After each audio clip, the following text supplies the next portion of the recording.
476 AD, the great Roman Empire has collapsed, ending its period of domination. The emperors who ruled and shaped the region have been dissolved, and Western Europe has become fractured. For centuries, Europe is dominated by a line of German kings who called their domain the Holy Roman Empire. But by the 12th century, a loose collection of Italian republics is taking shape.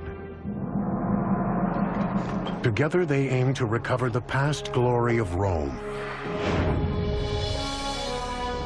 They would revitalize Europe and engineer the blueprint for the modern Western world. Hi, I'm Peter Weller. And in 2001, I came here to the city of Florence to finish a master's degree in Italian Renaissance art history at Syracuse University in Florence. The Italian Renaissance is as overwhelmingly mind-blowing as it is beautiful.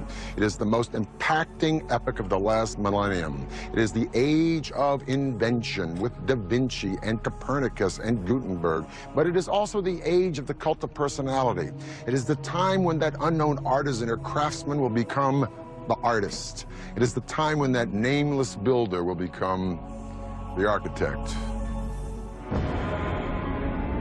In the 12th and 13th centuries, Italy is really beginning this sort of rebirth.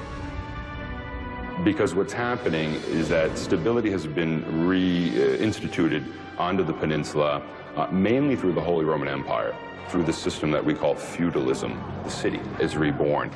Within these newly liberated Italian cities, a new kind of leader emerged. The rulers of the Italian city-states are the merchants. They're not the traditional aristocracy. They're not the traditional nobles.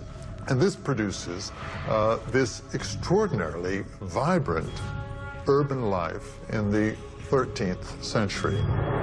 Families like the Medici went from running banks and businesses to running cities. Wealth bought power, and power could buy art and architecture. These once small towns soon began to build on a massive scale, always with an eye at outdoing their neighbors and maintaining independence.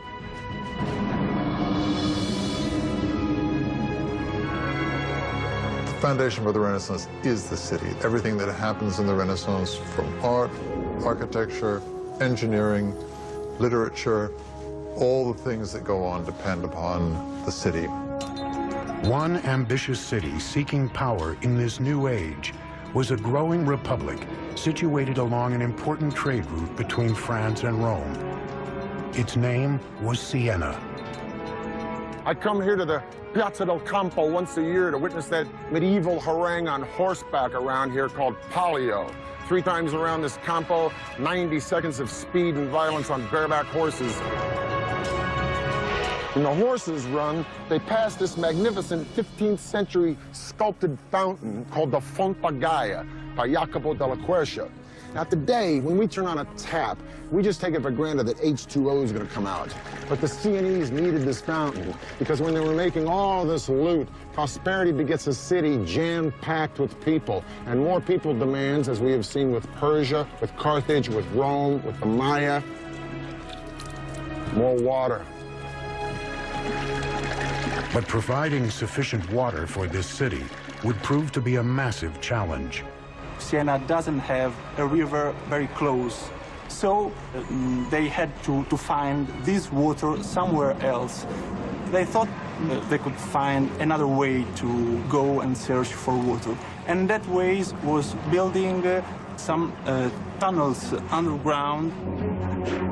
By digging a network of underground tunnels called bottini, the workers could tap into small natural springs and groundwater that surrounded Siena. Slowly, the water would seep through the terrain into these narrow tunnels and holding tanks. But excavating these bottini was no easy task.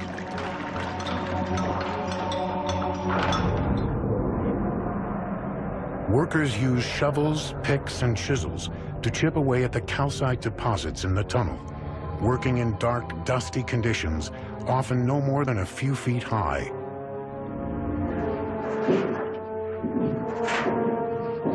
A bottino like this one would sometimes run for miles and miles, so the engineers had to know just where in the heck they were going. So every so often they dug a hole up to the surface, and these holes were called occhi, or eyes.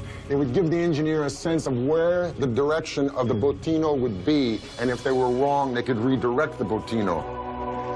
The water would navigate through the barrel-shaped tunnels, turning into different parts of the city where it was needed most, and coursing underneath the busy streets into the fountains around Siena, like the Fonte Gaia. Now, these channels had to be pitched at an angle ever so slight, imperceptible to the naked eye, less than 1 degree, because if the water flowed too steeply, it would overwhelm the system. So to keep this from happening, the engineers used an instrument called an archipendolo. It's nothing but a pendulum. It's a stick with a string and a weighted ball or stone at the end. No matter how much you pitch the stick, the string will always remain vertical, giving you a vertical line in a relationship to the tilt of the horizontal stick. In this way, the water would flow quietly and evenly into Siena and fill up the Fonte Gaia. By the year 1345, more than 10 miles of tunnels were functioning underneath bustling Siena. As a result, Siena continued to grow and prosper. More water brought more people to the boom town. More people to the boom town, more turf is needed. Pretty soon, Siena controls most of southern Tuscany. Now, this prosperity and this land encroachment, if you will, would seriously become the burr in the saddle to one of its neighbors.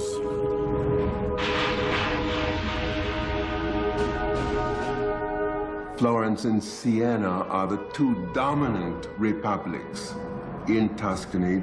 It was a rivalry on all levels: economic, political, artistically. And in the 13th century, the city-state of Siena, in all three of these categories, was probably Florence's superior.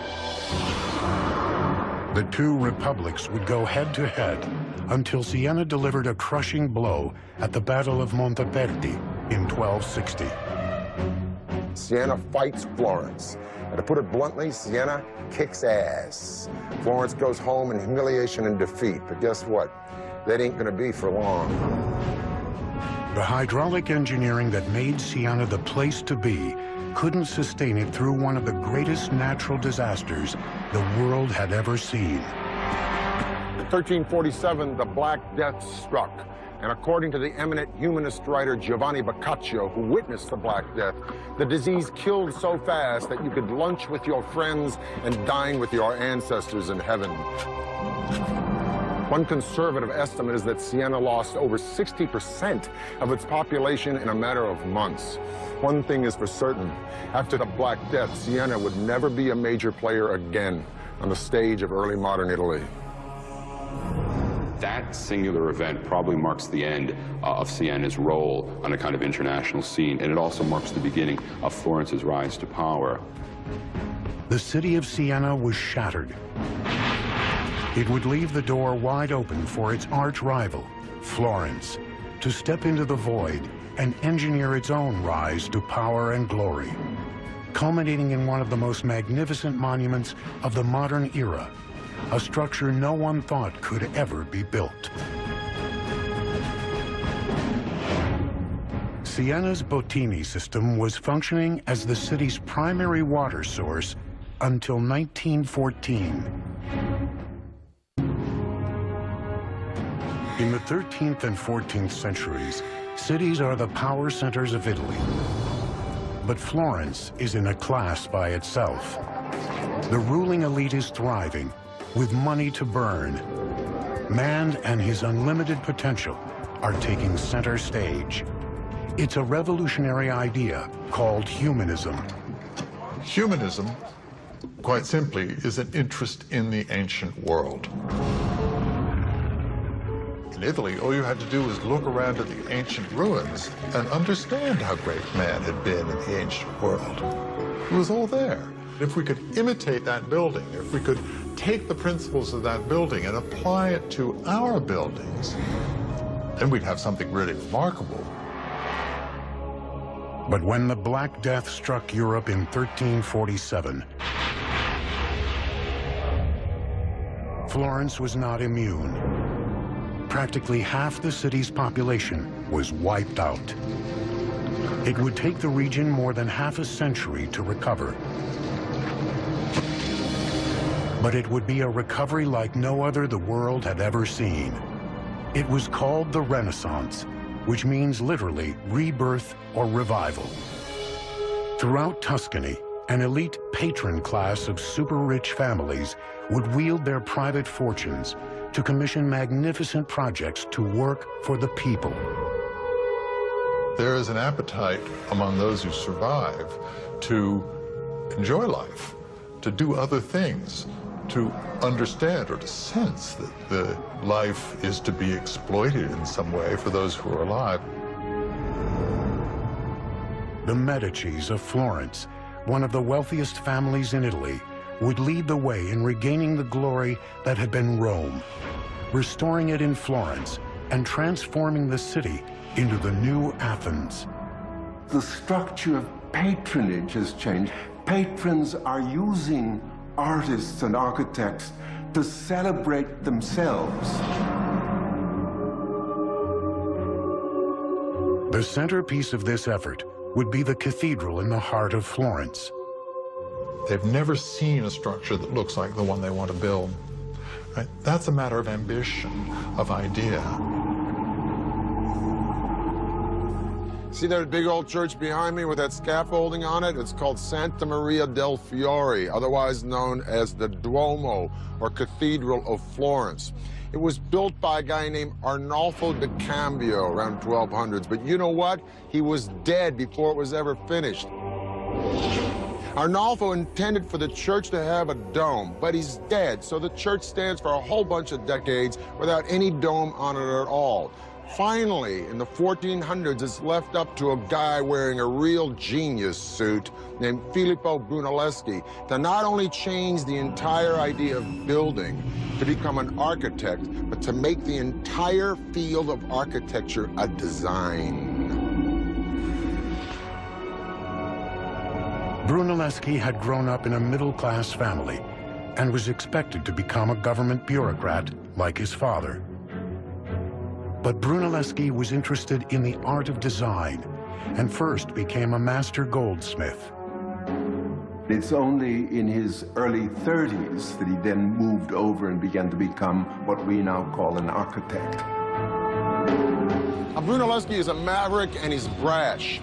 His dad is a notary. Brunelleschi wants to study sculpture. Wonder how his dad reacted to that one, huh? Probably like my old man reacted when I told him I wanted to go to New York and become an actor. In any case, by his early 20s, Brunelleschi is a pretty fair goldsmith. Now, in 1401, the baptistry decides it wants to replace its doors, so they hold a competition. Competition comes down to two guys, Brunelleschi and the international Gothic man of the hour, Lorenzo Ghiberti. Brunelleschi was pretty good, but he ain't no Ghiberti. Ghiberti wins, Brunelleschi runs away with his tail between his legs, humiliated in defeat. He loses the competition to Ghiberti in 1401. And it sets up the kind of perfect opportunity for him to leave the city of Florence, then go to Rome and study the secrets of the ancients. Brunelleschi may have spent nearly 2 decades studying in Rome, examining the most important structures of great Roman engineering. Renaissance Italians are fascinated with the way Romans did everything, the way things were done in ancient Rome, and building is no exception. A big part of the enterprise of Renaissance engineering is recovering this ancient knowledge. One structure in particular may have had a lasting impression on the young Brunelleschi, the Pantheon. Had the Romans found a way to build it without complex wooden scaffolding supporting it? Over those 2 painstaking decades, he may have examined every inch of that dome, which spanned 142 feet, struggling to unlock the secrets of its construction. When Brunelleschi returned to Florence, he could have brought with him the secrets of Roman dome construction. It seems that Brunelleschi reappears in Florence just at the time that the Opera of the cathedral was in fact planning on this competition for the design of the dome.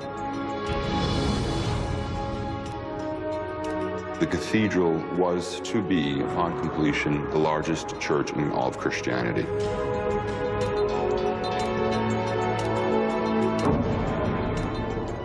It would be one of the greatest construction challenges Italy had ever seen. They were building it large to sort of show the world exactly how important this city was on all levels. The problem is that they were setting themselves up for a big fall. Unlike the other architects, Brunelleschi boldly proposed a method that would earn him ridicule. He designed a dome without the traditional use of flying buttresses, wooden supports, and internal scaffolding. General public opinion was that Brunelleschi had gone very simply mad. They also began to realize that no one else seems to have any clearer picture of how to pull this thing off, and so they began gradually to sort of heed his words. Brunelleschi managed to win over the judges with his unique design, but much to his dismay, the commission would come with one infuriating stipulation. It seems that fate would rear its ugly head because he would have to share that role with his nemesis, Lorenzo Ghiberti. With many convinced his design would never work, Brunelleschi would not only have to design his great dome, he would have to engineer his rival's defeat as well. On August 7th, 1420, with Brunelleschi hovering over every detail, construction of the Great Dome finally began. What Brunelleschi decides to do is to construct not one dome, but two. Okay? A dome within a dome. When standing inside the cathedral, people would be able to take in the beautifully decorated internal dome. But from the outside, the second dome would have a more functional purpose. He would use that second shell to protect the inner dome from rain, but at the same time to make the entire structure look more gonfia et magnifica, more swollen and magnificent. To give the shells a structural foundation, marble ribs would be installed for every angle of the octagonal dome. Then, rows of arches would be built to intersect the ribs at 90-degree angles. But Brunelleschi faced one enormous logistical problem: finding a way to lift several tons of material up to heights of more than 200 feet. And so Brunelleschi devises something we call the ox hoist. Oxen yoked to a tiller turned a vertical shaft to raise or lower the hoist. The stroke of genius was a screw that changed gears from forward to reverse, and the direction from up or down. This meant the oxen didn't need to be taken out of the harness and spun around. They could keep walking in the same direction to both raise and lower the hoist, a saving of literally hours every day. By the end of the project, it would lift an estimated 70 million pounds. But the material that had been so carefully lifted still had to be moved laterally and then perfectly placed hundreds of feet in the air. To accomplish this seemingly impossible feat, Brunelleschi designed a second entirely new kind of hoist called a castello. The castello was a crane that they used to move weights horizontally. Perched high on the cupola and resembling a gallows, it used a crossbeam and counterweight system, allowing builders to place material with millimetrical precision. These are the machines that he was introducing, and these are the machines that made it possible for such a dome to have been built. But all of this creative thinking still didn't solve the fundamental challenge of constructing such an expansive dome with no internal support. Brunelleschi would still need to figure out how to prevent it from collapsing. It would demand his greatest leap of imagination yet, combined with a lot of hardcore calculation.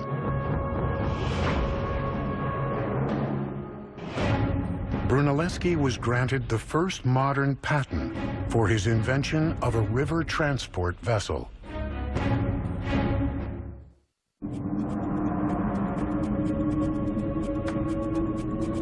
1420, Florence, Italy. The visionary architect and engineer, Filippo Brunelleschi, has been commissioned to construct the most magnificent dome in the world, the cupola at Santa Maria del Fiore. But first, he will need to prevent it from crumbling to the ground without supports.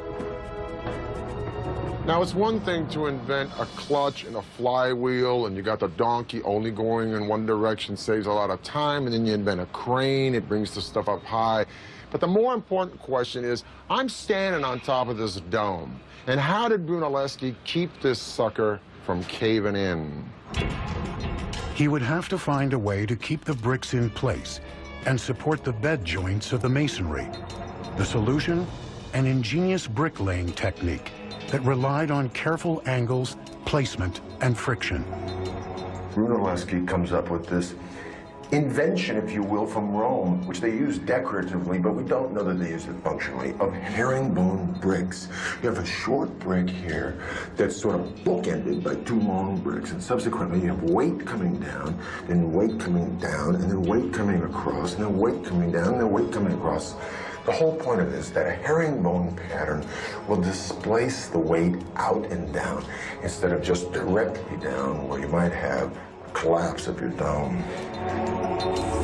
To solve the opposite problem of bricks bursting outward, Brunelleschi laid a set of chains horizontally around the octagonal circumference of the dome. They were going to construct these so-called catene, or these horizontal chains that were intended to maintain the hoop stress or the lateral thrust of the dome. 5 chains were to be interlocked at regular intervals to support the dome and serve as invisible buttressing. All this time, Brunelleschi was forced to supervise the project with his co-engineer and rival, Ghiberti. Now, with material for the placement of the chains pouring in, he would seize the opportunity to move Ghiberti out.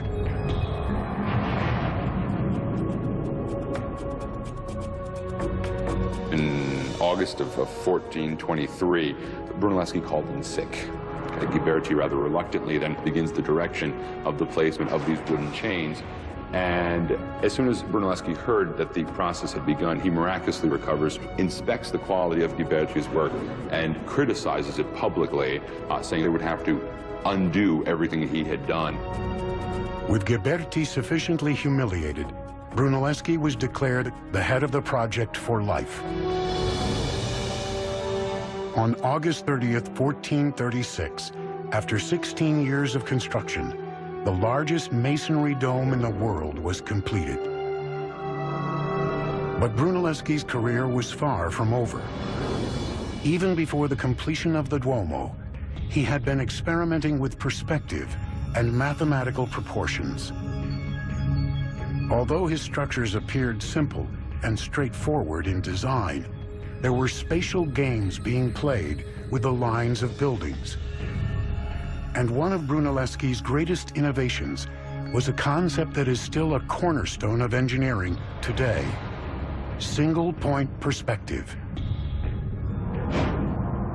By looking at this 8-sided baptistry and the other buildings surrounding it, Brunelleschi realized if he placed 3-dimensional buildings on a 2-dimensional plane, they would disappear at a finite point, called the vanishing point. This idea that the apparent size of an object would decrease with increasing distance from the eye would transform the entire landscape for artists and architects around the world, allowing the concept of the blueprint to emerge. What it does in architecture is change the game all the way through Frank Lloyd Wright and to Frank Gehry today. Because architecture is no more just building. It isn't figuring it out in the dirt and saying, hey, if this wall is that long, we got to make the spire that high. Now they can deduce it and put it on paper. It's no longer the builder who's in control, it's the architect. Before Brunelleschi, most projects were based on approximate models. This would come to an end when Brunelleschi began this practice of what we call paper architecture, and that is clearly indicating what his plans were, and then begins the sort of modern tradition of architecture today. Brunelleschi's radical new designs would be put to the test in 1442 in his construction of the Pazzi Chapel. Now, this building behind me is the chapter house for the Church of Santa Croce, a Franciscan church. It's called the Pazzi Chapel. I'm going to talk to a man I'm a little nervous talking to. He's one of my own professors from Syracuse University, Dr. Rab Hatfield, and he's going to explain why this chapel is distinct from what Brunelleschi was doing before this. Let's go look on the inside. Let's go see them. It's all about relationships. He's trying to figure out an arrangement of all of these pieces so they all fit together perfectly, just the way the bones all fit together in your body. Right. Your Renaissance architect, thanks to the invention of scientific perspective, where they learn how to represent space, and it's Brunelleschi who invents this, learn to see things in 3D, learn to imagine things in 3D. Rather than flying by the seat of your pants, you start with a concept and you follow the concept to its fruition in perfection. And I think you get a very good sense of that. Yeah. I mean, that's spatial magic. Brunelleschi's innovations in design and construction techniques would be emulated by architects for centuries. But a new era was dawning in the age of architects. Neighboring powers rekindled old rivalries. And artists who had turned into architects and engineers would now be drafted into a new kind of public service. Now they'd turn their creative thinking to the art of war. Brunelleschi used more than 4 million bricks in the construction of the dome.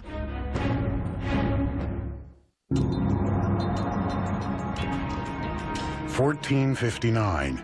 Filippo Brunelleschi has become the father of Renaissance architecture, making Florence a mecca for innovations in design and construction. Now his methods and ideas spread beyond his republic, as architects throughout the region would launch ambitious building campaigns. Filippo Brunelleschi transforms all of architectural design by using Roman elements like this column and pilasters and numerical proportions, integrating them into an elegant and beautiful whole that is never overwhelmed by one of the parts. But he doesn't write it down. It's up to a young guy, the next generation, Leon Battista Alberti. This guy did everything. He wrote about architecture, archaeology, political science, religion, even wrote about horseback riding. He's a pretty good designer and architect himself. Now, everyone starts to read about Alberti, including a very powerful guy at the moment, Aeneas Silvius Piccolomini. I love that name, Aeneas Silvius.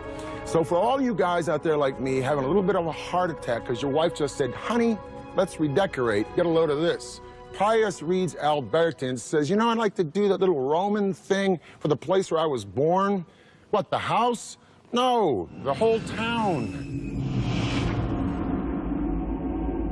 Aeneas Silvius Piccolomini became Pope Pius II in 1458. By 1459, he had turned his attention to his hometown of Corsignano and commissioned a first attempt at constructing an ideal city.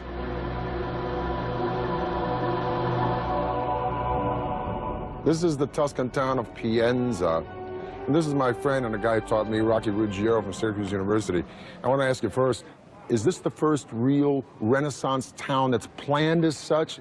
To come to this backwater town where, you know, population is a couple of 100 people, it kind of gives Pius free rein. So what he does is to create this rather imposing cathedral. And it's that first impression that you get.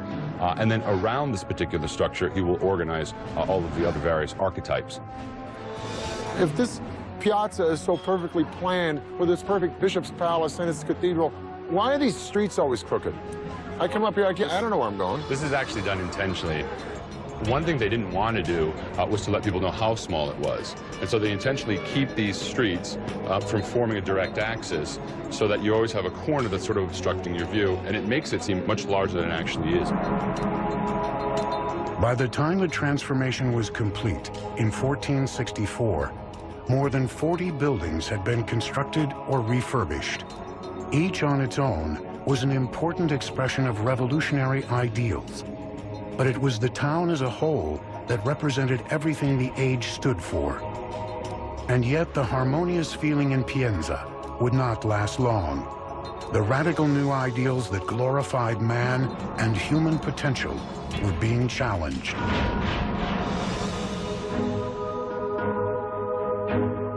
The year is 1492. Not only has Columbus discovered America, but Lorenzo the Magnificent de' Medici, the great patron of the arts in Florence, is dead. But a lot of Florence is sick of the Medicis and their cronyism, and they want the Medici kids run out of town. Plus, they've been listening to the sermons of a small Dominican friar named Girolamo Savonarola, who preaches from the pulpit of the Duomo, railing against corruption in both church and state. He advocates a return to a Florentine republic and civic pride and values through piety. Savonarola warns that if Florence doesn't get its house in order, the winds of God's vengeance will blow through the city, and indeed an evil wind is ready to roll all the way through Italy in the form of Charles VIII of France, who wants to reclaim Naples in the name of his country and threatens to sack any Italian town who stands in his way. Savonarola begins to predict an invasion of some sort. And when it finally comes, he's able to say, you see, I predicted this, I foretold it. He is able to kind of pass himself off as a prophet almost in the Old Testament mode. This crusading friar's vision of invasion would come true. In 1494, Charles VIII, King of France, stood poised on the Tuscan border, ready to march through Italy with his army. Still made up of smaller republics that were feuding among themselves, Italy was ripe for takeover.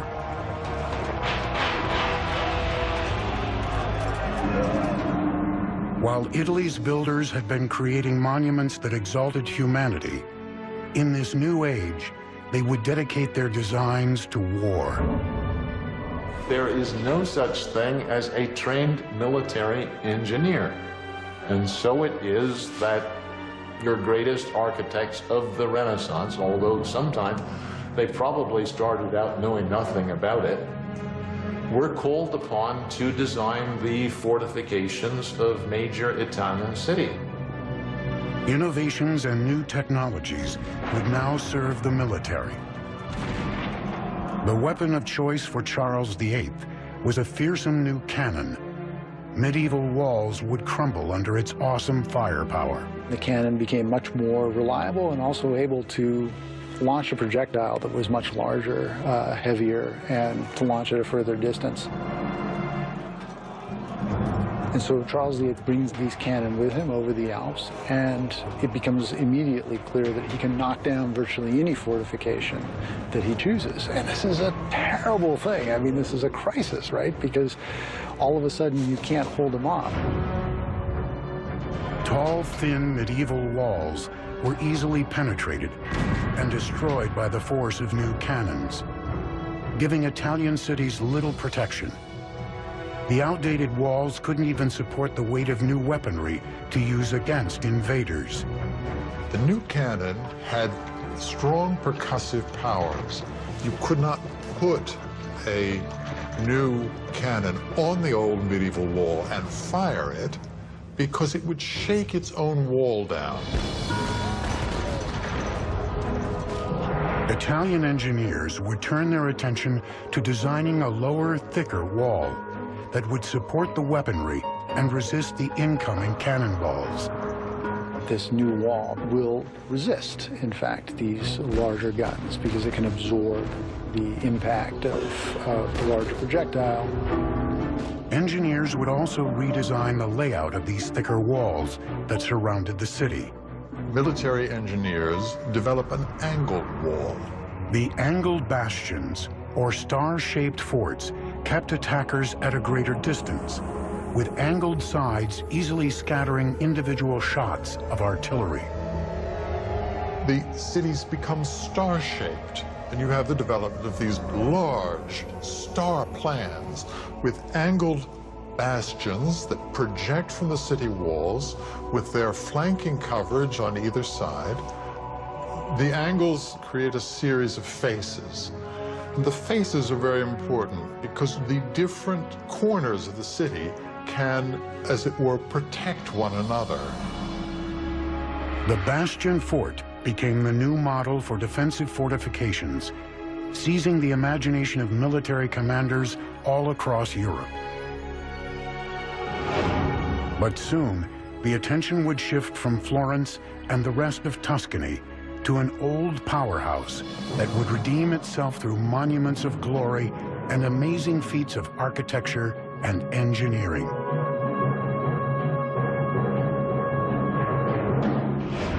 Da Vinci and Michelangelo, while best known for their works of art, also worked as military engineers during the Renaissance.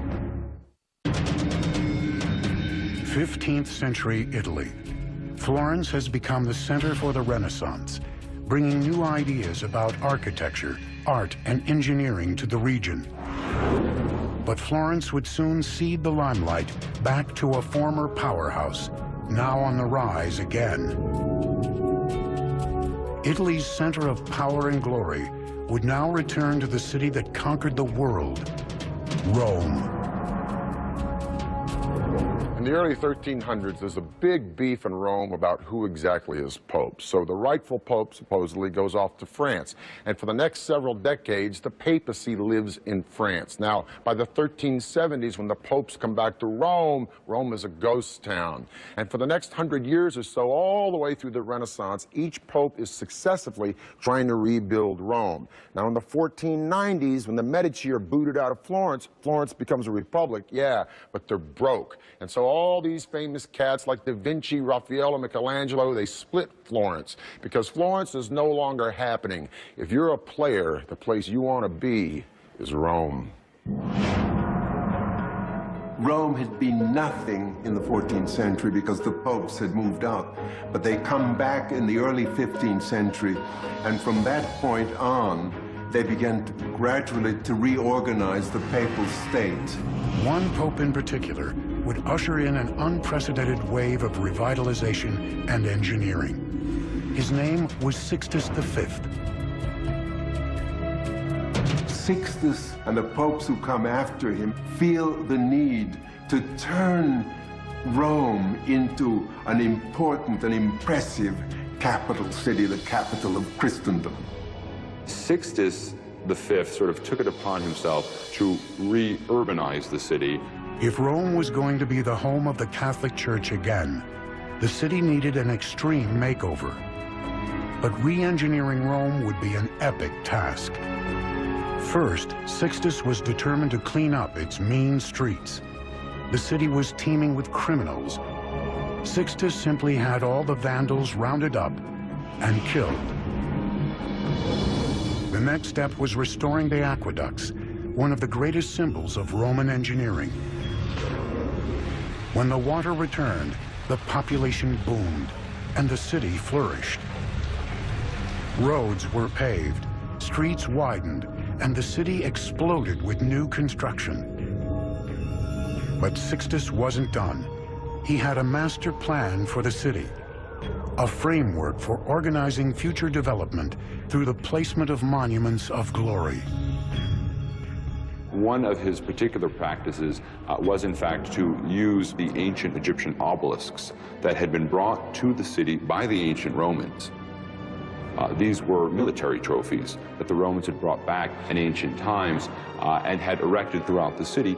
We know today that there are more Egyptian obelisks in Rome than in Egypt itself. And how Sixtus used these obelisks was to, in fact, place them as urban exclamation points. Sixtus wanted to move one of those obelisks to the front of a new cathedral named St. Peter's Basilica. But he had a problem. It weighed more than 300 tons. Moving the obelisk was no easy task. Sixtus would award the challenge to architect and engineer Domenico Fontana. Fontana's plan seemed simple enough, but the execution proved nearly impossible. To protect the stone, he encased the 660,000-pound obelisk in a colossal wooden tower. Iron bars were attached along the edge. The wooden tower had columns extending nearly 100 feet in the air, with ropes pulled through the eyes of the iron bars so the obelisk could be winched up by windlasses. The plan was to use a crew of more than 900 men to execute the move. Using 40 windlasses, the obelisk was raised off the ground and lowered onto a platform of log rollers for the relocation to its new site. On April 30th, 1586, under the watchful eye of Pope Sixtus, the crew began the incredible engineering feat of moving the obelisk. When the men were hoisting it up, they were under command to remain silent throughout the whole process, under pain of death if one of them, in fact, broke the silence. Finally, 17 days after they began moving, the obelisk reached its new location, in front of St. Peter's Basilica, where it stands today. Word of Rome's extraordinary revitalization spread throughout Europe. The capital of the ancient world had finally returned to center stage. And the age of architects that had begun in Florence had now transformed Rome and the rest of Europe. Artists of all sorts could create such beauty, such wondrous works of art on the scale of St. Peter's Basilica, like the obelisks that were erected throughout the city of Rome, like the dome of the cathedral in the city of Florence.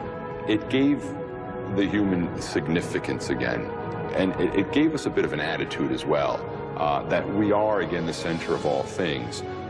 And many people think it is with the Renaissance that modern culture actually begins.